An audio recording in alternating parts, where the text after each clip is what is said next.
Welcome to Paradox Gaming, and today we're doing another episode on Python. Python is a programming language which is currently in version 3.5.0. If you want to view the first part, I'll probably do a link in the description. Yeah, or annotation. I don't know. I might do that. Okay. So yeah, go to the first part now if you haven't seen that, and then this is the second part. Okay, so in the last episode we learnt how to make variables. You just do that equals 5 or something. We learned how to do lists. You do that equals bracket. And you do comma, so not full stop, comma, do. Okay, and then we also learned how to do dictionaries, which is equals, and then we do braces, and then that is defined by a 6. Then we do a comma and we do another, it's defined by an 8 or 6 again. So yeah, we learned how to make dictionaries, variables and lists. We also learned that you can assign a variable or list with another variable. So for example, if I had dogs equals 5, and then I wanted to make say a dictionary, I would do, for example, sorry, just a list. No, I want to do a dictionary. I want to do how many dogs I have, so I do animals. This is my dictionary equals. Okay, then I write dogs, and since we've got a variable called dogs stored there, we want to make this a string, so you know we're saying dogs. We want it to print out how many dogs I've got, so we can just write in this case you wouldn't need to, you could write 5, but you could just write dogs there, and it will check to find that variable, because it's not a number, it's not a string, it's a bunch of characters which refer to a memory location, and it sees dogs has 5 in it, so it should print that out. So for example, you've done that. Now if I do animals, now remember, if you want to look at a certain point inside it, you just do this, you do a square bracket, and you write dogs. Sorry, do the quotation marks. Okay, out of 5. It showed me the actual number that dogs equal to. If you do it the other way round, for example,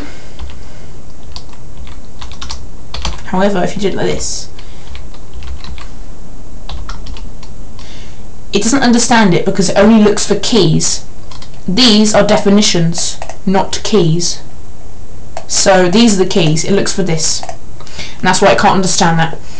Okay, so we learnt a bit about adding. So say you have a list.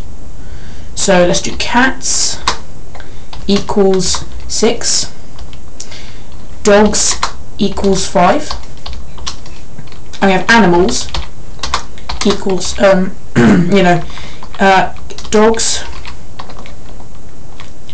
and then we do dogs, then we do comma, cats, sorry, I do cats here, and we do colon cats. So they've both been assigned the variable cats, and then we just end it. So now I can just select any section in there and it will check for the key. So if I do animal cats, it will check for this. It will tell me this part, but since it's not an actual variable, if I do since it's not a number or a string, it's not going to just print that, it's going to look for where that is, it will find this, and it will print out 6. So there we go, we've got our list of dogs and animals. Okay, so what if I wanted to say change a variable? What if I wanted to add one to a variable? Well, it's simple. You use the plus sign. So you're probably thinking, okay, dogs, I've got another dog. So you do equals dogs plus 1, and now dogs should equal 6. It does, but there's a much quicker way in code to add 1 or times by 2 or something like that, any sort of operation. I might have twice as many dogs. I could do this. No, sorry, dogs times 2. Now there should be 12 dogs. Nice. Or you could just do this, right? You could do dogs plus equals 1. Now this is a very efficient command because it saves a lot of time. All you have to do is write out the actual word once. I've written out dogs, sorry.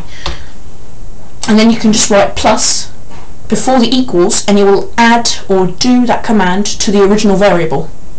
So whatever variable is here, whatever variable's here, it will do this to that variable, and after, that's what you're doing to it.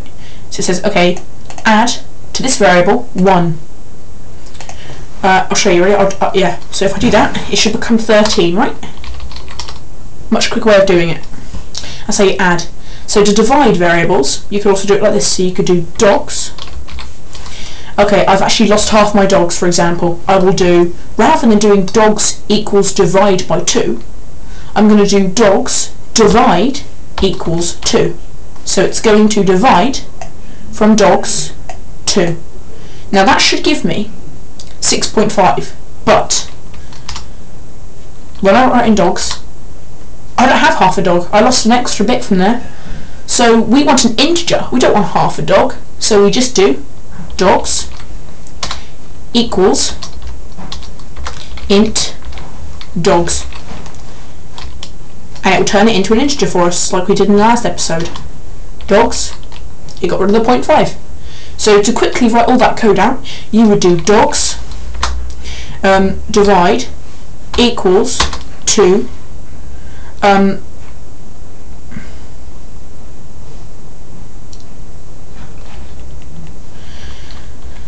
I think it was, no, if you did this it wouldn't change a thing, would it? No.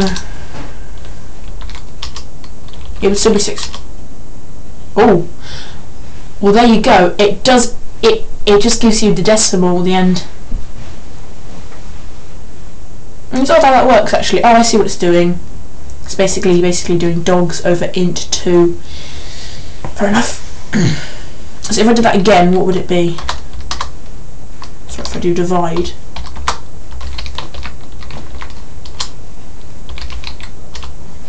it still gives me the decimal. Okay, there's a bit more you can do with that. Anyway, that's the basic, you know, how you change it from one to another.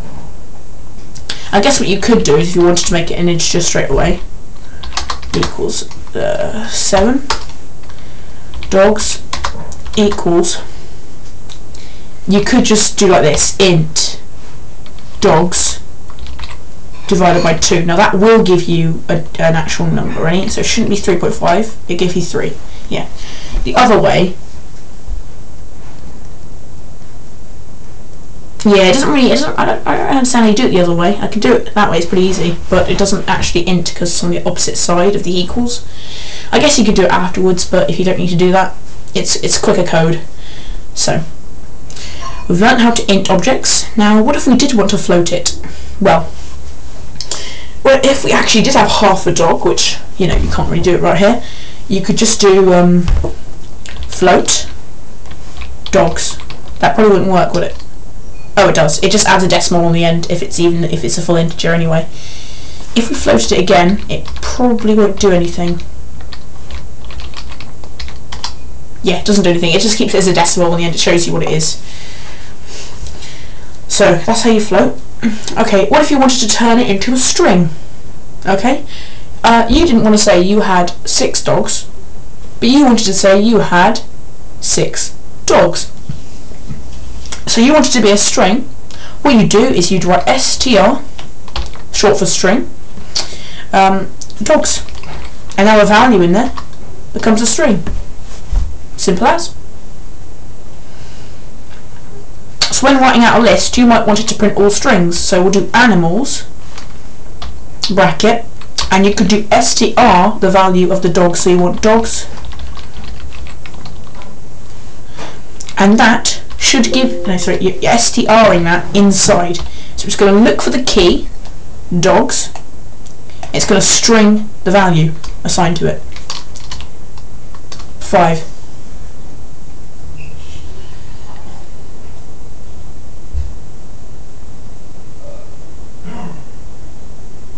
Oh yeah, because dogs back then equaled 5, so it still equals that inside there, I think. Oh yeah, I haven't really changed it. See, the value inside the dictionary doesn't change. I realised in the last episode I tried to do dict. The reason that didn't work is because it only turns tuples into dictionaries. It doesn't change anything else. That's why it doesn't work. But okay, so now we're going to have a look at, say, okay, timesing. It's simple. Okay, I have cats, right? Equals 6. Say I wanted 5 cats. Now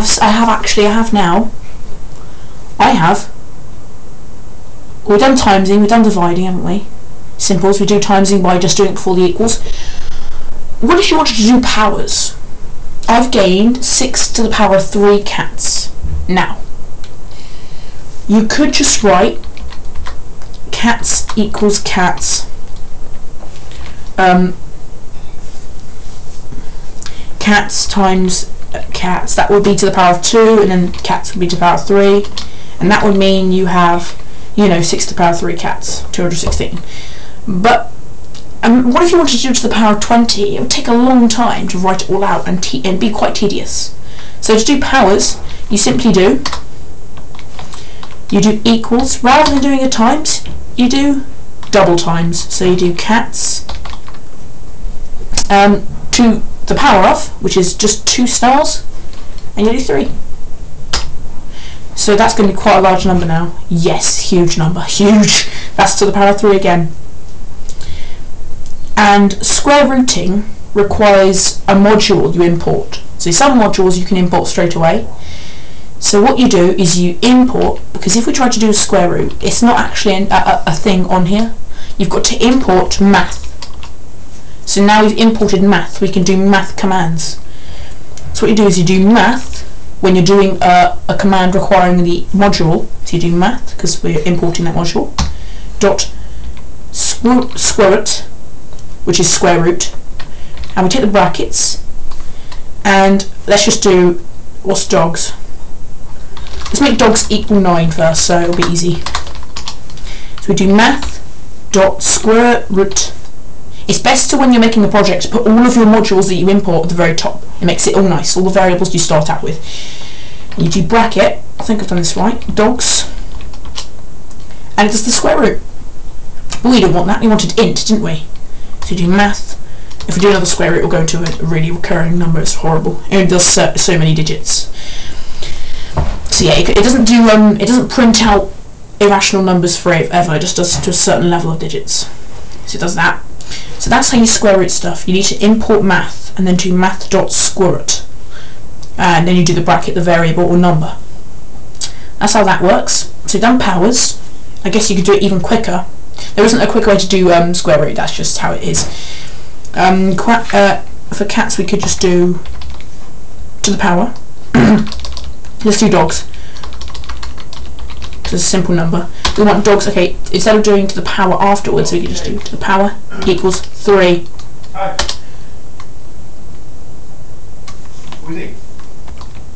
So if this has worked properly, now we've done dogs squared, before the equals. So we're taking the dog's value variable, we're doing square root to that value of 3. Sorry, squaring, cubing really. So if this is done right, it should be 27, because it's timesing it by 3, timesing it by 3.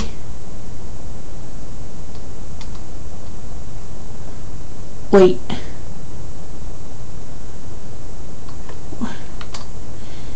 So if I did what?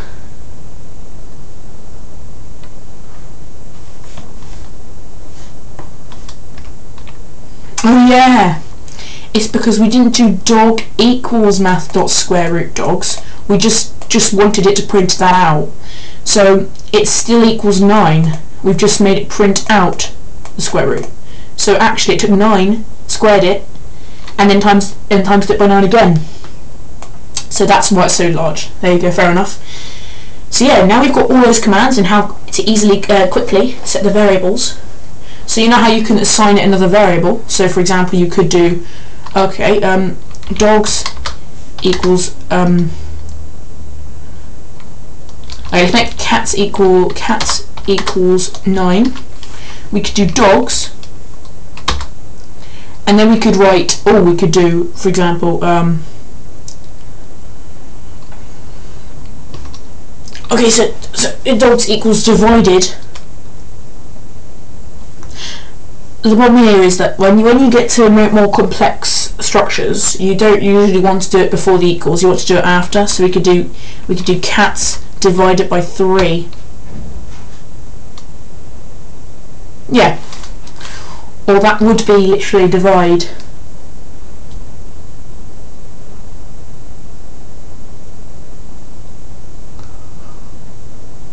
Yeah, so that would make dogs just 3, wouldn't it? So you can assign other variables using other variables. So it's nice like that.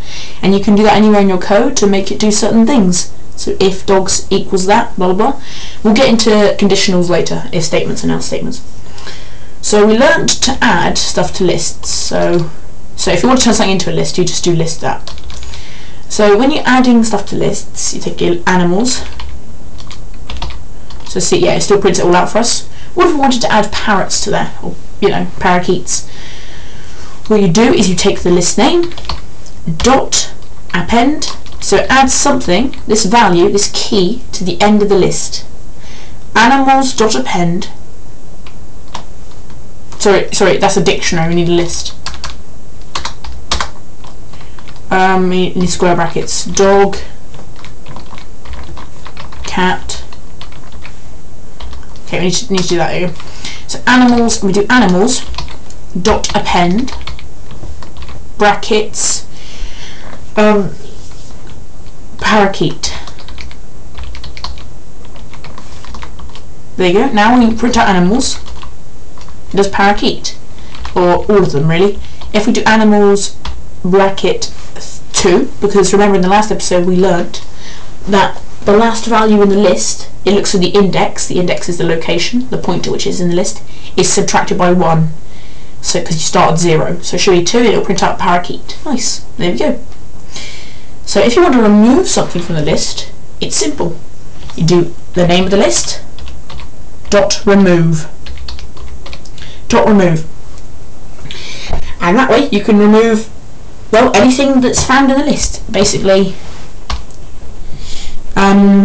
animals dot remove, let's remove the dog. Actually, let's remove cats. So it should remove it.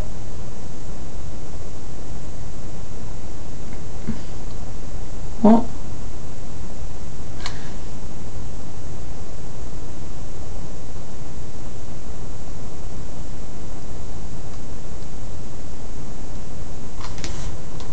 What's it? Sorry, I've done the same thing again. When you're gotta remember this. When you're looking inside lists, it requires a square bracket. Okay, I've got to remember that. Just remember that. When you want to print a certain thing in a list, you do a square bracket. When you're doing a command for a list, you use a curly bracket, like the one I've got here. That's the one you actually use. So then I do the key. I do animals.remove cats. Then I do a curly bracket. And now we print out animals.